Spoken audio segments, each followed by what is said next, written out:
Beauty and the Beast exhibit at Casa Loma.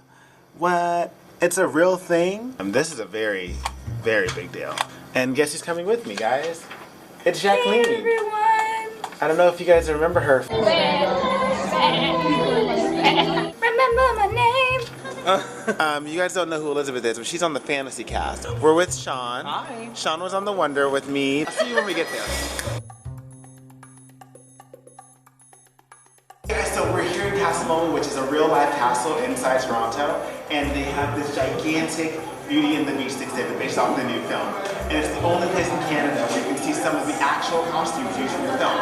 I am going to take you on a tour of this castle with a little bit of brand and flavor, because there's pretty sure there's nothing accurate coming out of my mouth, but it's going to be entertaining nonetheless. We're actually friends with Bella and the Prince. You? Which Oh, is the why Prince. We're watching over the castle while they're gone. Oh, you're watching over the cat. That's so nice of you. I have about 10,000 books in here, actually. Have you read every single one of them? No, I've not read every single one of them. Do you have a favorite? Does it involve daring sword fights, magic spells? Prince in Disguise. Just asking, maybe.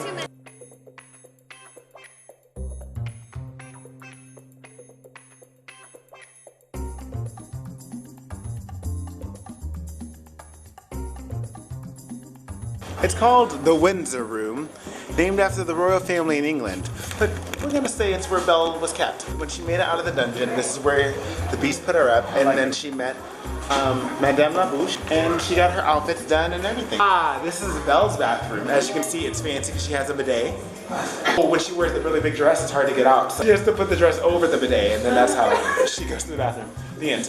This is where Belle got pretty for her day. Mrs. Potts was helping her, and so was Babette. This was the Beast's parents' office. The Beast's dad was, he was into ships, so he must have been a map maker, because everyone's parents are dying at sea nowadays. Once the curse broke off, they kept the pelt of the Beast, and they made it into the rug. Do you remember that scene before the dinner, the famous dinner scene, and the Beast was getting all made up by Lumiere and that coat hanger? This is where the Beast took his bath. And sometimes the Beast would not take a bath, and he would take a shower instead. But he was really, really big, so they had to build a really tall one up there. This was the Beast's room when he was a young child. Notice the light colors on the wall. A boyish blue when he, was growing up through the ages of adolescence before he got really turned into a beast at the age of 11. The very courtyard where he and Belle first fell in love, when there was something there that wasn't there before. Look it up, watch the movie, there's that scene. Doesn't he have a really big snowball that would have killed her? It would have definitely it would have given her a concussion. What you don't realize is that once the curse was lifted, all the intended objects still remained as objects, even though the humanic souls were removed from it. In the scene Be Our Guest, you were wondering where all those dishes came from.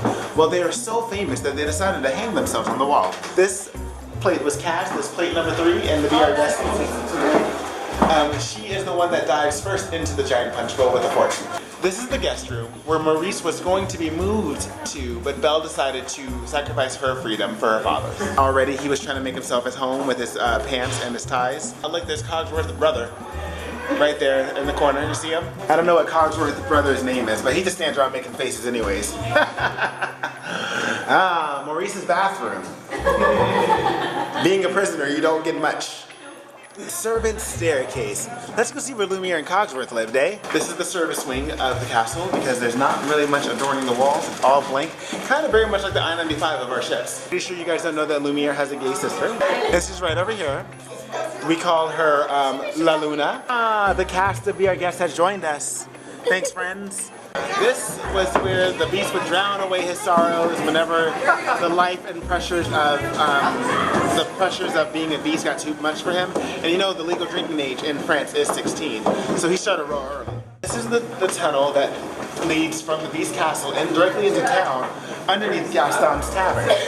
But Belle didn't know that this existed, so she decided to run away on top of Philippe, and that's when she got attacked by wolves. You know what? If she knew this tunnel existed, she wouldn't have been attacked, and then the Beast wouldn't have saved her, and then they would never fall in love, and the Beast would have still been the Beast, so maybe it's a good thing that he didn't tell her about this tunnel. Ladies and gentlemen, boys and girls, I'd like to invite you to the place where Philippe stayed. As you can see, he was a very lonely horse, because there's a lot of stables here, but you didn't see any other horses in the movie except for Philippe. After the Beast got transformed, he became really into horticulture, and he decided to also build this beautiful greenhouse where he studied all sorts of different plants. But he has green ones and aloe vera plants and cabbage. I don't know what that is.